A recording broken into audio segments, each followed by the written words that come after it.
Poranki w Angkor są niesamowite.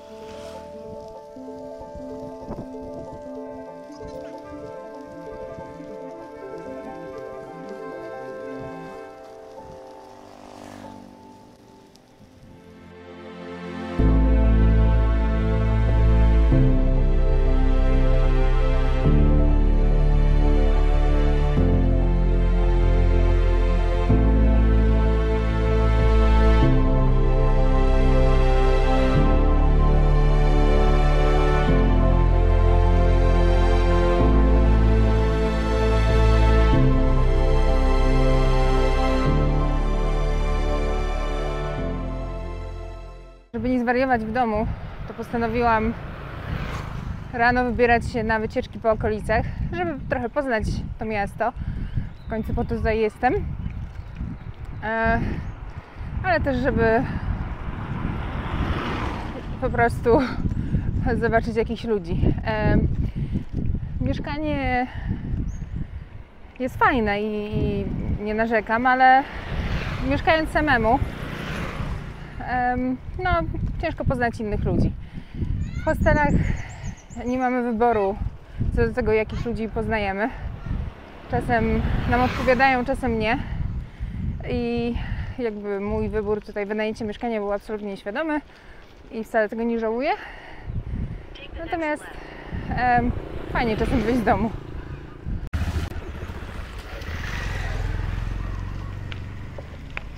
Google chyba zaraz wyjdzie z siebie, bo mi każe zawracać albo skręcać w lewo, a ja dalej jadę prosto. I się nie podoba. Ale wszyscy tu jadą, lokalsi, więc ja też sobie pojadę. A co?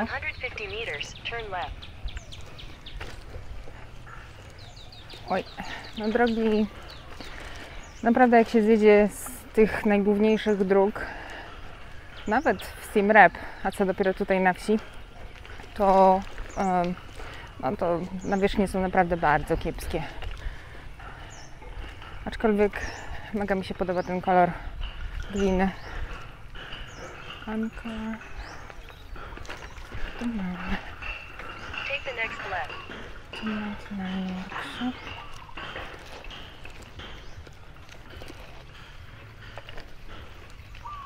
Ścigam się z tym małym gościem tutaj.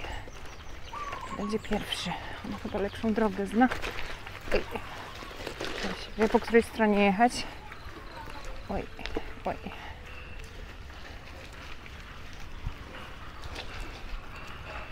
O, tu jest kolejna droga. To jednak nie jest ślepy zaułek.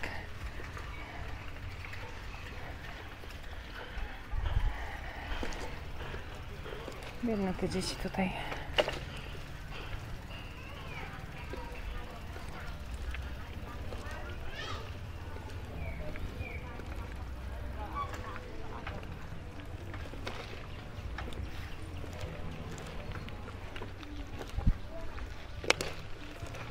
Continue for 800 meters.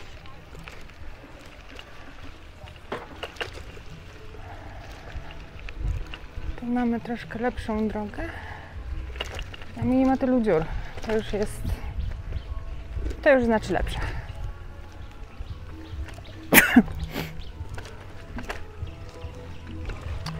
Sytuacja ze śmieciami tutaj też jest tragiczna.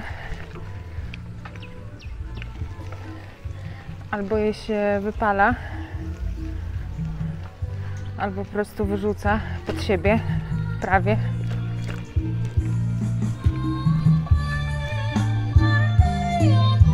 A propos psów, jest tutaj mnóstwo. W większości prawdopodobnie bezpańskie, aczkolwiek one nie wyglądają na zagłodzone.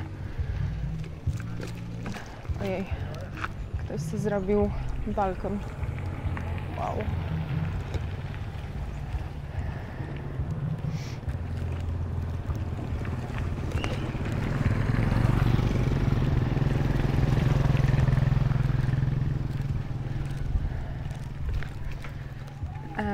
No, psy są większości bezpańskie, aczkolwiek one nie są agresywne. Jeden, jak jechałam na rowerze, to mnie pogonił, no ale to w każdym kraju. W Polsce też, właściwie w Polsce jak jechałam wsiami na Podlasiu, to to było dopiero wyzwanie. Naprawdę niczego się tak nie boję jeżdżąc na rowerze po Polsce, jak tych wielkich obrońców gospodarki. Oni lubią pogonić. Niektórzy to naprawdę potrafią szybkie prędkości osiągać. Nie wiem trochę gdzie jadę. Google mnie tutaj prowadzi. No i tak się słuchać Google'a. Ale to już wygląda ścieżka jak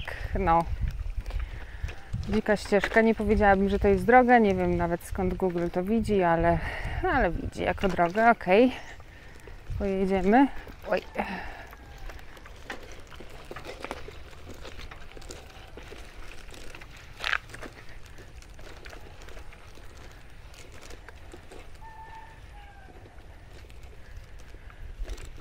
No i dojechaliśmy tutaj i nie wiem co dalej.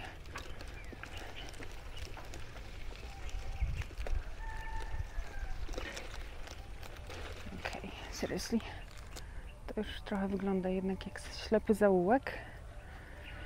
Zobaczymy co mi ten Google mówi. A, tutaj w bramę się chyba wjeżdża.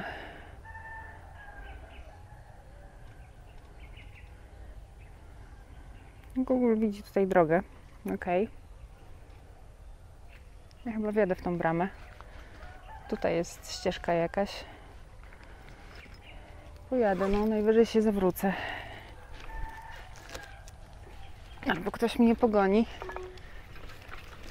Head east, then turn right. Nie chcę komuś na podwórko wjechać, to jest jedyna rzecz. A chyba komuś wjeżdżam.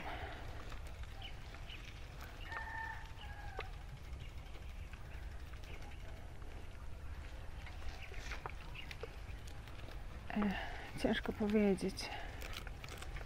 Dobra, chyba komuś wjeżdżam na podwórko. Nie będę taka, to się zawracamy.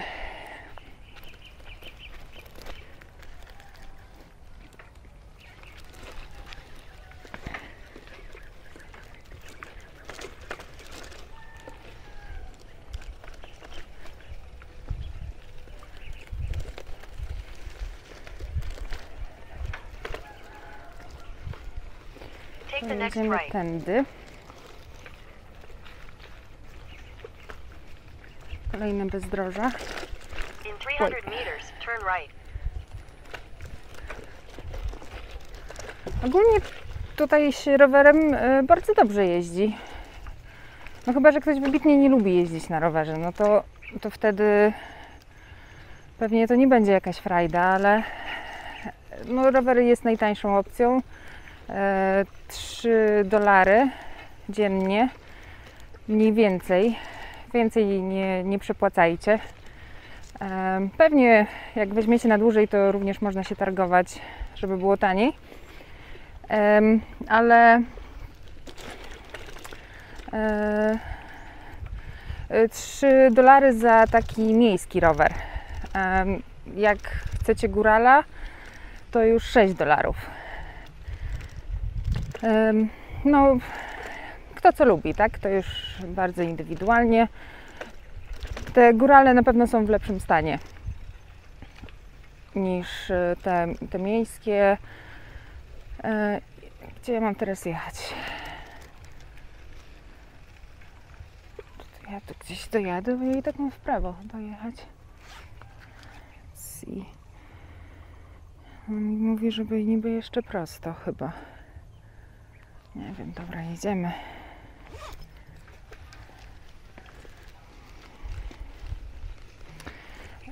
Natomiast jeśli wybieracie się Take the next right. na wycieczki rowerowe, czy w ogóle na wycieczkę do Ankoru, naprawdę polecam wstać rano. Angkor jest bodajże czynny od 6 rano. Siem Reap to jest około, nie wiem, 20 minut na rowerze, żeby do samego Angkor Watu dojechać, którą jest pierwszą świątynią tutaj od strony Siem Reapu. a te pozostałe są no jeszcze kawałek dalej. Różnica między 6 rano, a nawet już teraz 8 rano, jeśli chodzi o temperaturę, jest ogromna. Jak wstałam o 6 rano, było około 22 stopni, więc idealnie. Nawet bym powiedziała, że można założyć jakąś koszulę czy coś z długim rękawem, bo szczególnie na rowerze może być trochę, no tak chłodnawo nawet.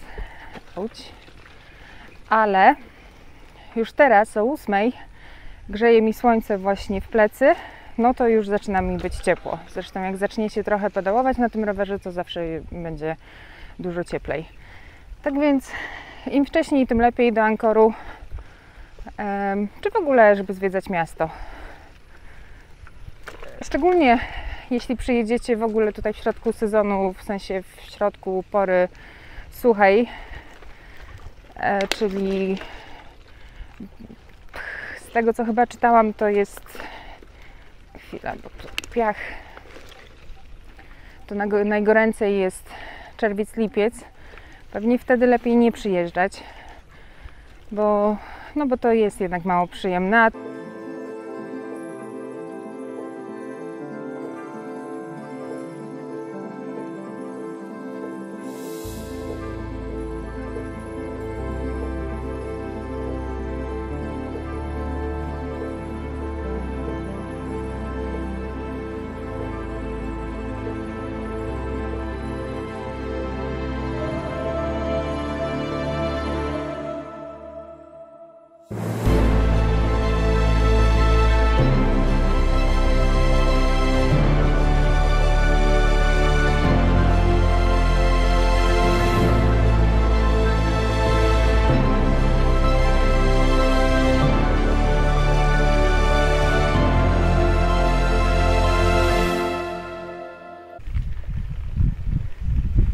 Jak widać, są loty balonem. Ja gdzieś chyba widziałam, ale na 100% nie wiem, ale gdzieś mi się obiło o uszy, że taki lot balonem kosztuje, konkretnie nad Angkor Watem, kosztuje $300 chyba. Więc tanio nie jest.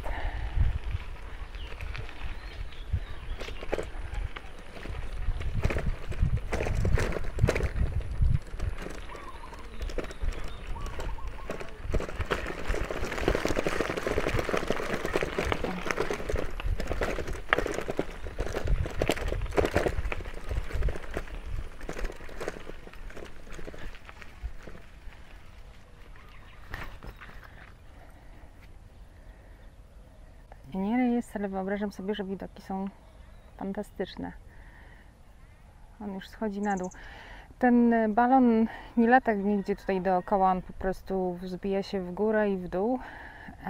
To jest chyba takie pół godziny w całości.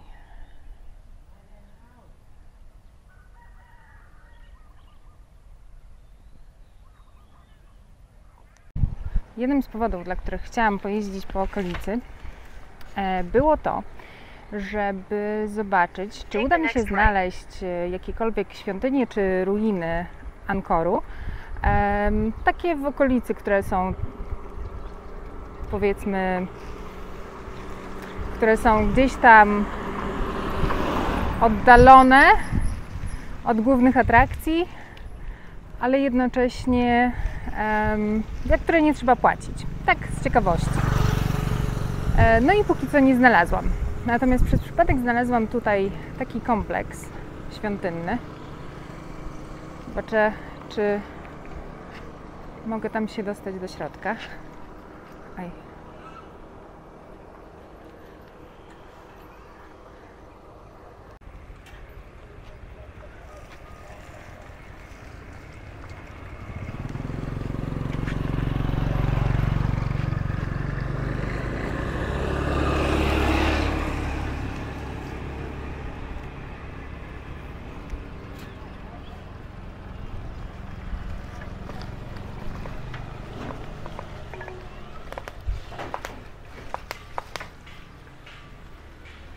Take the next left, then continue straight.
szczerze mówiąc, to jest chyba najładniejsza świątynia, jaką do tej pory widziałam w Kambodży. Kompletnie przez przypadek.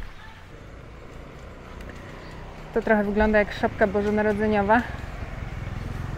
Ponieważ ta główna świątynia jest zamknięta, to wyobrażam sobie, że to jest taki tymczasowy ołtarz. Z rzeczy praktycznych, tutaj zwiedzając, warto jednak mieć ze sobą coś, czym można zasłonić kolana i ramiona, jak się wybieracie na zwiedzanie, dlatego że jest wiele miejsc właśnie, które możecie znaleźć przypadkiem, do których chcielibyście wejść, ale no nie wypada w krótkich spodenkach czy w koszulce na ramionczkach. Tak więc zawsze miejcie ze sobą coś, czym można zakryć te miejsca. Tutaj Kambodżanie są bardzo przyjaźni i oni są dosyć nieśmiali, więc nikt Wam jakby nie zwróci uwagi i nie powie, że nie możecie gdzieś wejść.